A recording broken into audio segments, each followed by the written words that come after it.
All righty. So we are going to take a look at the life of Saul this evening. And as soon as why am I messing this up? There we go. Okay. So we are going to take a look at parts of First Samuel tonight. And if you have your Bible, will be first thing I want to do is just kind of talk through a little bit of the timeline of things that have happened in these chapters. And then I'll come back and do a little bit of a character sketch of Saul. So we've called this series Mad Hatters simply because it's a good metaphor to think about quirky, sometimes insane leadership that affects the people around them. And we're seeing that especially in First Samuel.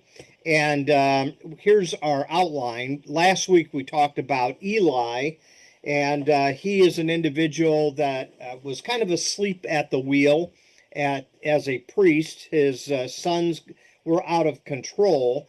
He was not insane, but he was an individual that had the inability to discern, and that's why I use this particular picture of him kind of sleeping in the middle of his role as an intercessor for the nation.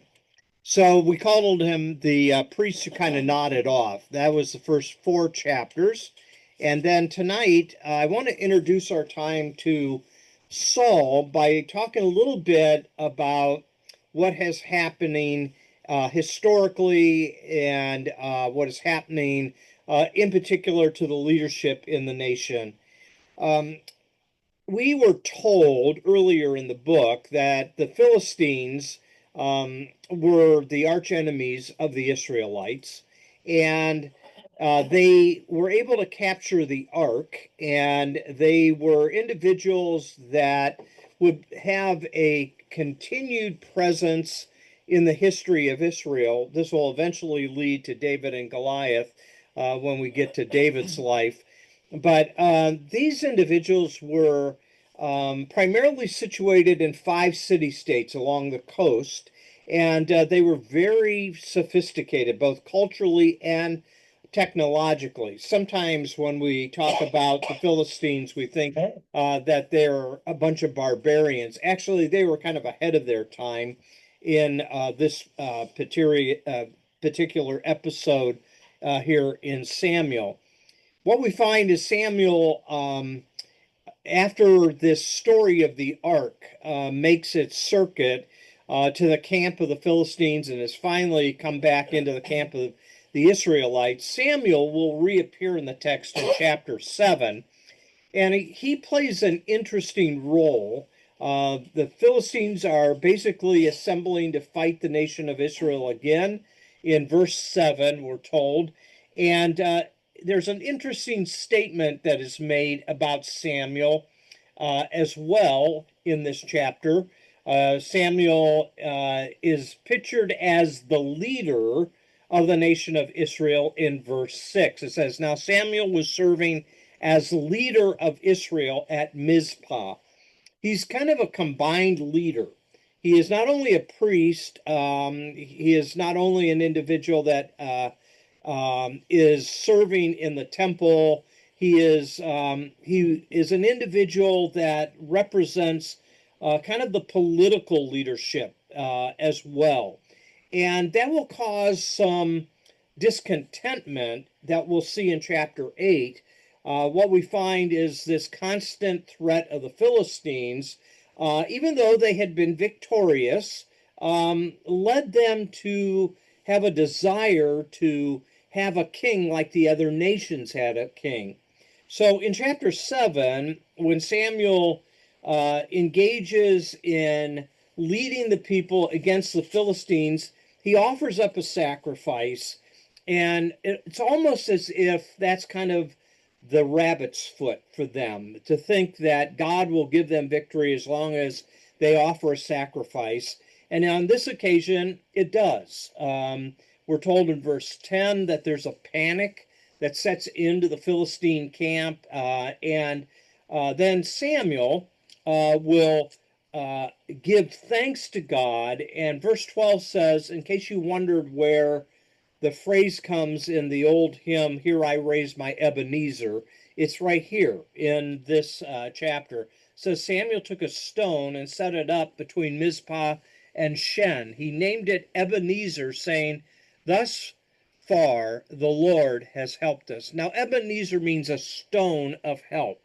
And so when the next time you sing that old hymn, Here I Raise My Ebenezer, this is the story it's referring to. So the Philistines are subdued, and we find that throughout Samuel's lifetime, he's able to keep the Philistines at bay. However, what we find is there is kind of a mixture both between the religious role and the political role. We're told in verse 15 of chapter 7, Samuel continued as Israel's leader all the days of his life. Now, as he's getting older, that might play into the desire for Israel to have a king as well.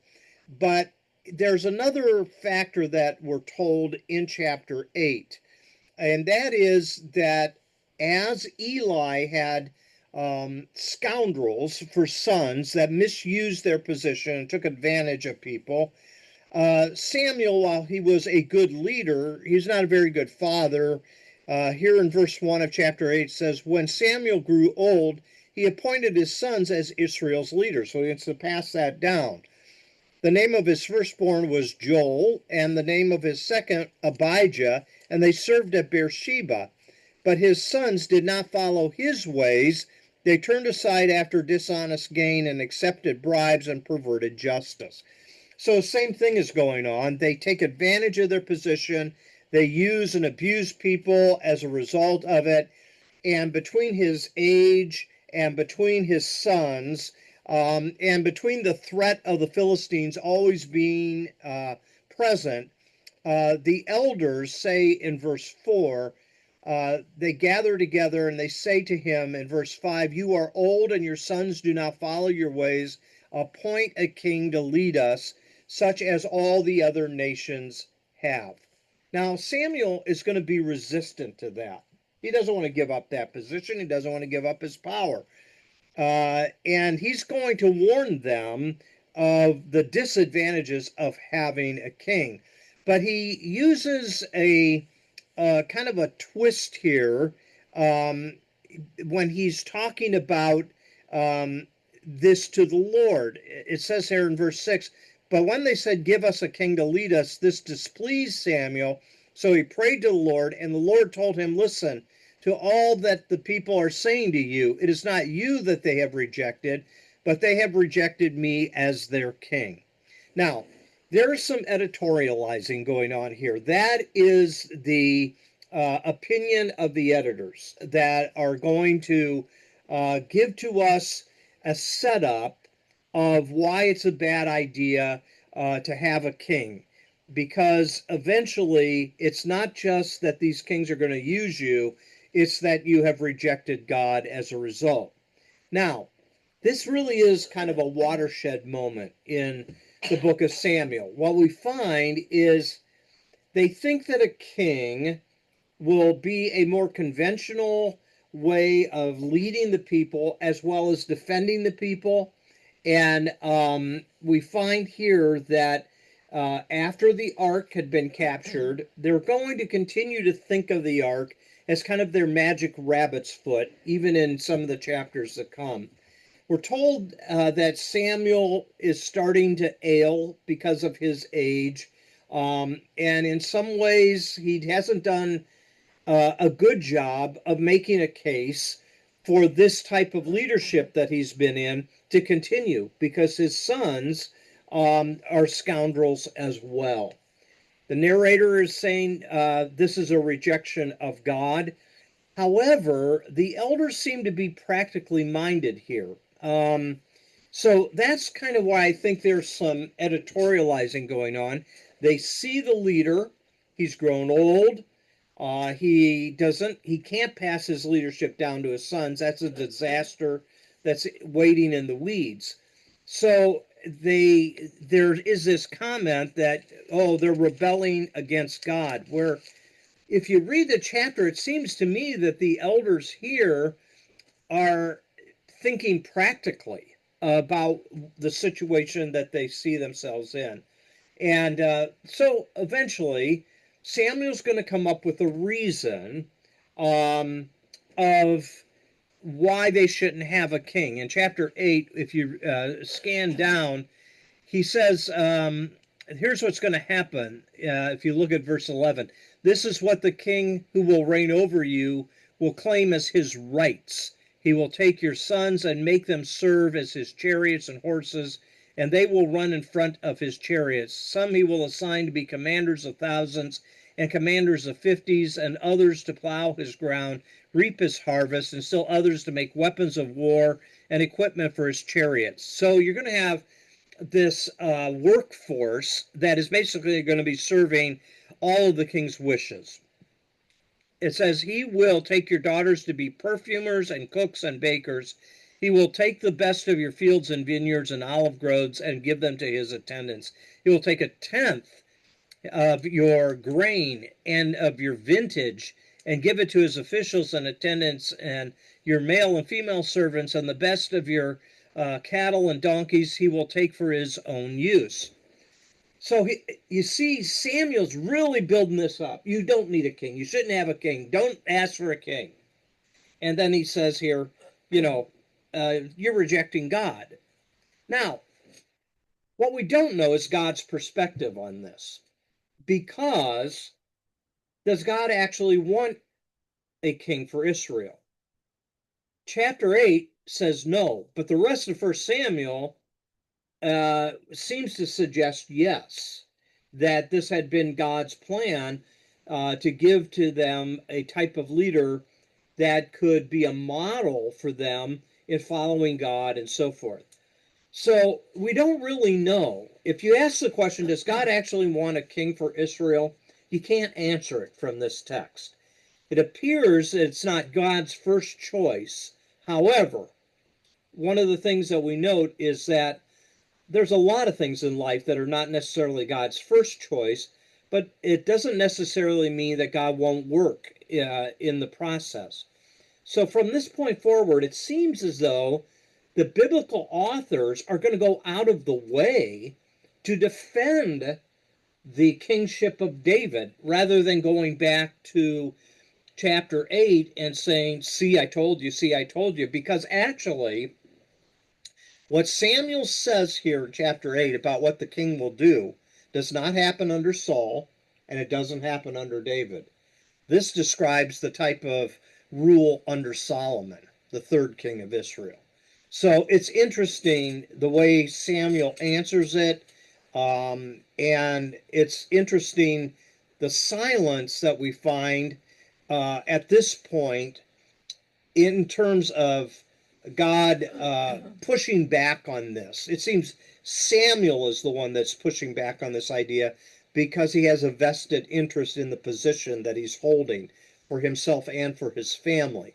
So when you then move forward, maybe the editor's perspective is this, that eventually there is going to be a king that's chosen.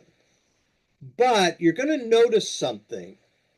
There are three different ways it describes in this section how Saul is anointed to be the first king. And they're all different. So there's these three separate stories, which is an indicator that the editors have taken various traditions and have brought them in to this material here. They don't seem to say the same thing. They seem to go off in different directions. And occasionally the Bible does that. So the first thing that we're told, and it's really the backdrop to the first anointing of Saul in chapter 9, we're told about this man who has all the looks of a great king. He's handsome, he's tall, he looks strong. But he's an individual that has his own self-worth doubted in his mind. He has a lot of self-esteem problems. And there is an insertion here of how his dad's donkeys run away, and Saul is to go out and to find these donkeys. He searches for them for a while, and he can't find them, so he comes back home. And so the servant that is described in verse 6 of chapter 9 says, "Look, in this town there's a man of God. He's highly respected," referring to Samuel. "And everything he says comes true. Let's go now. Perhaps he will tell us the way to take." In other words, can he help us find these donkeys? So they go to Samuel, and it's a long story, takes up the majority of the chapter, and finally they ask Samuel about the donkeys, and he says, "Hey, they're going to be found. Don't worry about it." And then inserted right there and then in verse 15, it says, "Now the day before Saul came, the Lord had revealed to Samuel, about this time tomorrow I will send you a man from the land of Benjamin, anoint him to be the ruler over my people Israel. He will deliver them from the hand of the Philistines. I have looked on my people, for their cry has reached me." So there's this kind of miraculous setup. Saul's going to come to Samuel, and he's going to be anointed, and the donkeys are going to be found. Okay, that's story number one. Story number two begins in chapter 10, verse 17. Now, here's the way he's told about being anointed. So Samuel's going to summon the people to the Lord at Mizpah, and this is what the Lord, the God of Israel, says. "I brought up Israel out of Egypt." He does a little bit of historical review for them. And verse 20, he says, "When Samuel had all of Israel come forward by tribes, the tribe of Benjamin was taken by lot." Now, the tribe of Benjamin is chosen by lot. And then as the tribe of Benjamin steps forward, clan by clan, Matri's clan was taken by lot, I'm assuming. And finally, Saul, the son of Achish, was taken by lot. And so, second story, his anointing to be the king is by lot, not by miraculous coincidences. Third is in 11 verses 1 through 15. Saul is going to help rescue the city of Jabesh, and this miraculous victory is going to be a sign that he is the chosen leader. Now, it seems as though the three different stories have a little bit of redundancy, but there's differences to them. And when you see this type of thing, you are probably looking at different sources that have been brought together in one place. So the thing you have to remember about much of the Old Testament, there is no case where, I don't care who the author is, Moses or Joshua or Samuel, there's no one author that sits down and writes it from the beginning to the end. These stories are compiled, they're preserved. Some of it could have been written by some of these individuals, but a lot of editorializing takes place to preserve these stories for future generations. So, that I think is the editor's perspective. Three different stories, all affirming Saul to be the chosen king. So now let's talk about Saul. So when you come to the story of Saul, we are introduced in chapter 9. So we're going back here. In chapter 9, it says in verse 1, "There was a Benjamite, a man of standing, whose name was Kish, the son of Abiel, the son of Zeror, the son of Bechorath, the son of Apath of Benjamin.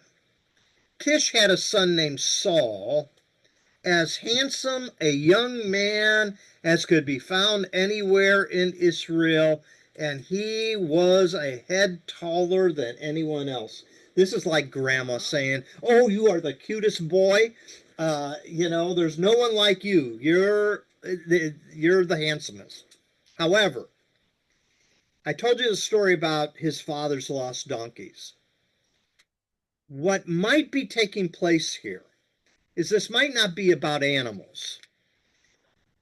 Donkeys play a pretty important symbolic role, uh, and sometimes it's associated with royalty. Thus, Jesus rides into Jerusalem on Palm Sunday on a donkey rather than a war horse.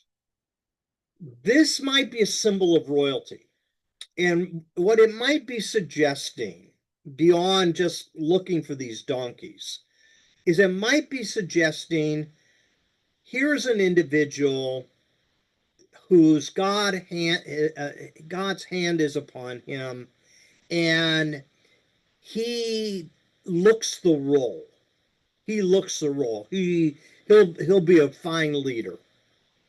However, the in verse 5 of chapter 9, right about the time that he is looking for the donkeys, he gives up, which is interesting commentary here. So it says, when they reached the district of Zuph, Saul said to the servants who was with him, "Come, let's go back, or my father will stop thinking about the donkeys and start worrying about us." So he makes this excuse to go back home. Um, and that's where they employ Samuel to help them find where these donkeys are. Now, the narrative is suggesting here that Saul should be a great king. He should have all the leadership qualities to be a great king. And he should be able to help defend the nation of Israel. But now we're going to have to work around some things in his life that just don't add up to him being this, slam dunk leader. One indicator here is giving up. The other indicator that we're going to see is that he's very jealous and he's very paranoid. He's full of fear. And that plays out actually on into David's narrative when he sees David as a threat and he wants to kill him. We're not going to get that far tonight. But what we'll see here is Samuel has some misgivings about a king, but there's a tension here, I think, that's ratcheting up between Samuel and Saul. And you see that in chapters 13 through 15. What we find is Saul is going to do some things that's going to bring the ire of Samuel. Because Samuel's going to tell Saul when they're going out to battle at a place called Gilgal to wait for him. To wait for him for 7 days, and then Samuel's going to offer up a sacrifice before they were to go into battle. What we find taking place, though, is that this particular situation is Samuel's not showing up. And because he's not showing up, the people, the troops are getting distraught and they're losing morale and they're about ready to turn and head home. And so Saul is going to offer up a sacrifice as a way of saying, God, I'm doing this so that you will secure the victory over the enemies at Gilgal. So here in chapters 13 through 15, you find this animosity that's growing between Saul and Samuel. And Samuel actually in chapter 12 has already warned the people in his farewell speech that if you don't follow the Lord, it's not going to go well for you. You're going to be defeated in battle. And you can find this here in chapter 12, verse 15. Samuel's speaking. He says, if you do not obey the Lord, and if you rebel against his commands, his hand will be against you as it was against your ancestors. So you see, there's all kinds of tension that's taking place here. And what Samuel is, I think, saying in his farewell speech, even though he's old, is he's saying, Saul, your kingdom is not going to endure. It's going to be taken away from you. Thus implying, maybe, that maybe this isn't the best way to go. Even though chapter 12, verse 1, it says, Samuel said to all of Israel, I have listened to everything you said to me and have set a king over you. Now you have a king as your leader. I'm old and gray, and my sons are here with you. I've been your leader from youth until this day. Do you get kind of the self-promotion going on there? I have served you faithfully all these years. That guy's not going to do that. Okay?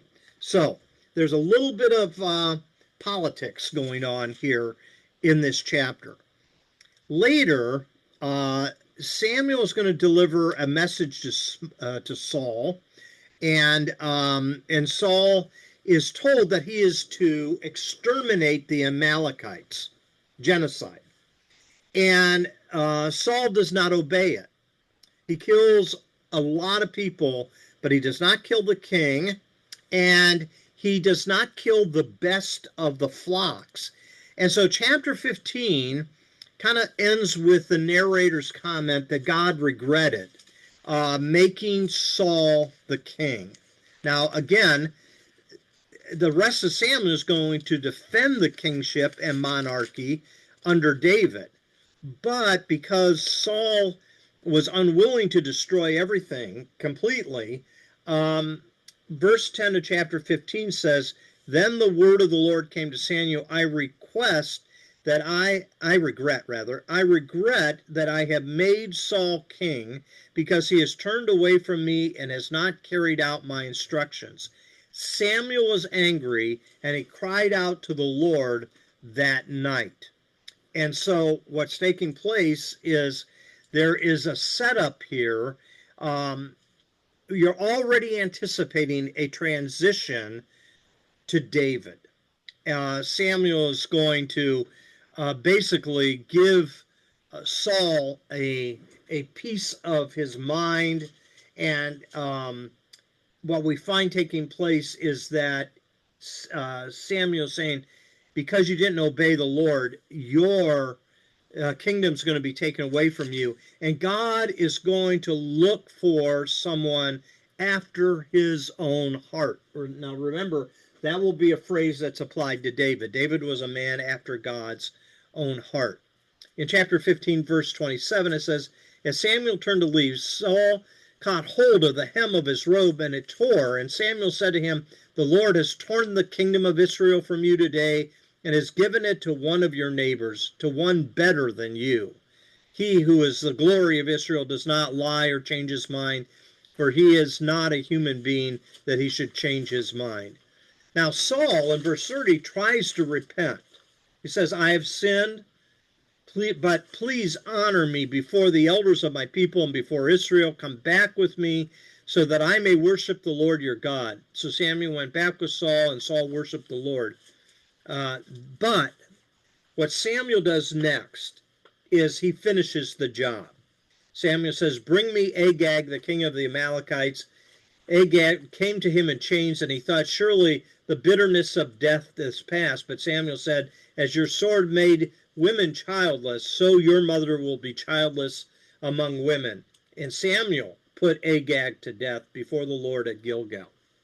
So you see, Samuel continues to be the primary focal leader here of carrying out what is assumed to be the command to exterminate all people and all livestock. So Samuel will then eventually anoint David. We'll look at that in 2 weeks. But that brings up an age-old question about genocide. And it's a story that is very grim, because supposedly Saul is to annihilate all the Amalekites, chapter 15, verses 1 and 2. And the word that is used here for destroy is herem. And it's kind of a ritual warfare where it is believed that everything that is killed and destroyed is seen as a sacrifice of praise to God. You find that justification in Deuteronomy 20, verses 17 and 18. So Saul dutifully does what Samuel commands to a point, but he allows the king and the better of the livestock to live.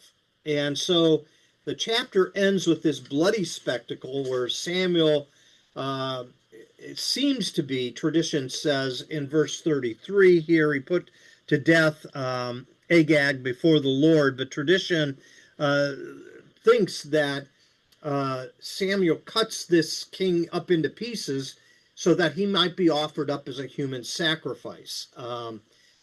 So it's this whole thing here helps us tremendously when we think about religion that does not use wisdom or growth in its theology. And that is those that are still stuck in the past that still think that God is pleased by sacrifice will justify things like extermination and genocide of other people.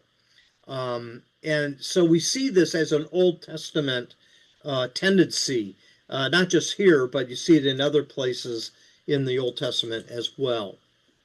So, what are we to make of Saul here? I've given to you a little thumbnail explanation of his anointing and some of the things that he did. The one thing that I did not show to you, though, is when we come to chapter 9, even though he's tall, handsome, strong, looks the part, he's deeply insecure. And Saul never asked to be a king. In fact, he sounds a little bit like Moses when he's saying, I come from this small tribe of Benjamin. Why would you want a king from an insignificant tribe like Benjamin? And what we find taking place is that even in his search for the donkeys, um, in many ways, he has doubts about himself, and he has to get back home to get back under the shelter of his father. But Samuel will anoint him and declare that he's the chosen king. And when the moment comes where Samuel is going to anoint Saul, there's some strange things that take place. Uh, he says in verse 21, but am I not a Benjamite from the smallest tribe of Israel, and is not my clan the least of all the clans of the tribe of Benjamin? Why do you say such a thing to me? And he just does some strange things. Samuel's going to have to look for him. He's actually hides and tries to steer away from the occasion. And what we find taking place is that he's deeply insecure. He's an individual that doesn't seem to want the position, and yet he's kind of thrust into the role. So, because he does that, he seems to have doubts about himself. And what we find taking place is that he's an individual that almost has to constantly be reinforced to be the king and to do the right thing. So, is he humble? Yeah, to a fault almost. But we also see that he's kind of fearful of the responsibility that's being thrust upon him. And he might even be kind of unsure about his own identity. And this calling to be the king, externally impressive, internally, he's a pretty fragile individual. That's why he will go mad in the end. He will go crazy. He will do some things like consult the witch of Endor. He'll try to kill David. He does some really weird things. Now, he starts out okay, though. In chapters 11 and 12, he begins pretty well. He rallies the nation of Israel against Nahash in a battle. he shows some mercy to the dissenters that are saying you shouldn't be doing this, rather than just saying Game of Thrones, take them out back and take their head. He seems to have the look of a king, but underneath his crown, there's a lot of chaos that's going on. There's an uneasiness that's going on. And this external success never quiets that internal doubt that he has about himself. He's a fragile individual. And then there's some early symptoms of instability. He, like many leaders, it's inflated by praise, but criticism crushes and brings him down. And Samuel seems to be a thorn in his side because he thinks he's acting as a king. He's doing what's right for his nation. But Samuel, because he has some thoughts about his own position, criticizes Saul, and so he will have some doubts. And his first big crack in his leadership comes at Gilgal. And what we see is that here the Philistines are going to gather like they have done so often and will do again. They will gather, and as a result of that, the people are going to be afraid. And his soldiers are about ready to break rank. So if you look at chapter 13, we're told in verse 1, Saul was 30 years old when he became king, and he reigned over Israel 42 years. Pretty lengthy period of time. And then, verse 5, the Philistines assembled to fight Israel with 3,000 chariots, 6,000 charioteers, and soldiers as numerous as the sands of the seashore. That's hyperbole. It's meant to tell us that Israel should be defeated here. They're up against, they're up against a foe that should just take them apart. They have weapons. Israel does not. If you look at verse 16 of the same chapter, it talks about Israel not having weapons, but the Philistines having swords and spears. But here is where Samuel tells Saul to wait. When you come to verse 6, it says, when the Israelites saw that their situation was critical and that their army was hard pressed, they hid in caves and thickets, among the rocks and in pits and cisterns, and some Hebrews even crossed the Jordan to the land of Gad and Gilead. Saul remained at Gilgal, and all the troops with him were quaking with fear. He waited 7 days, the time set by Samuel. But Samuel did not come to Gilgal, and Saul's men began to scatter. So he said, bring me the burnt offering and the fellowship offering. And Saul, who's not a priest, offers up the burnt offering as a way of thinking that they can secure the victory if this offering is given to God. We all probably would have done the exact same thing. Samuel, where are you? You're gonna see our army is gonna go AWOL here because you are late. So his thinking is such that I need to take action. He did not take seriously Samuel's command, though. And I think he's kind of confusing action with obedience, takes some things into his own hands, begins to kind of reinterpret the command that God gave through Samuel because he's afraid. There's a little bit of paranoia that's starting to set in here as well. So Samuel, at this point, gets all over Saul. He says in verse 13, you've done a foolish thing, Samuel said. You have not kept the command of the Lord your God gave you, and if you had, he would have established your kingdom over Israel for all time. But now your kingdom will not endure. The Lord sought out a man after his own heart, and appointed him the ruler of his people because you have not kept the Lord's command. Do you sense the anticipation of David here, even before David's name is even mentioned in the book? Okay, so his Mad Hatter type of leadership is impulsive at times. It's self-referential in the sense he's battling his own demons a little bit. He's disconnected in some ways. Jonathan will be introduced in a little while, his son. And when Jonathan pleads an oath to David, rather than to his own father, I think that really breaks him.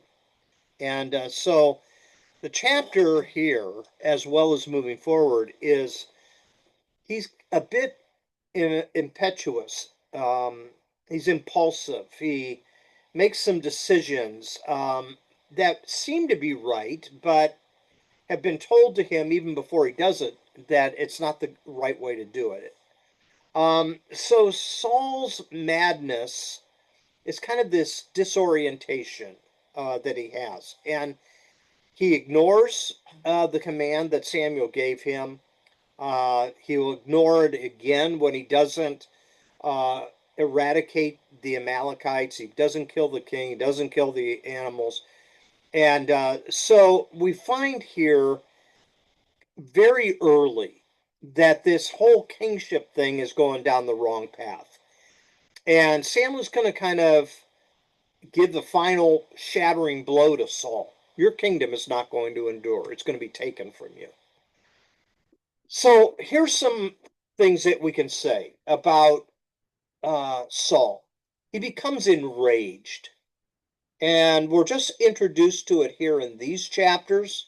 It will become more apparent as we're introduced to David and how he is trying to deal with David. He has a fragile identity. He has some insecurity. He seems to panic under pressure. He's kind of a disordered in his obedience. It's selective. He's a bit impulsive. He's a bit paranoia. He loses the capacity to discern God's voice as well in all of these things, and eventually he is going to unravel. So here's the way we could look at it. If you look at that chart here, at first chapters 9 and 10, he's humble, but he's not secure in being the king. He has some success, but he's insecure in chapters 11 and 12. His first act of disobedience is fueled by his fear in chapter 13, and he becomes reckless in his vows and his leadership in 14, and then he has selective obedience, but not complete obedience. So, what do we do with this information? Obviously, there's a lot more in these chapters than I told you this evening. But my purpose in the Mad Hatter metaphor is that there are things here that you can see that all politicians do. And sometimes insecurity is masked by charisma. You can see that in Saul, you can see that in modern politicians. A lot of times there's obsession with approval. Saul feared the soldiers' opinions more than God's in chapter 15. And politicians shape their decisions on polls and media and advisors rather than values. So there's selective obedience. Saul followed God's commands only to a certain point when it was politically convenient for him to do that.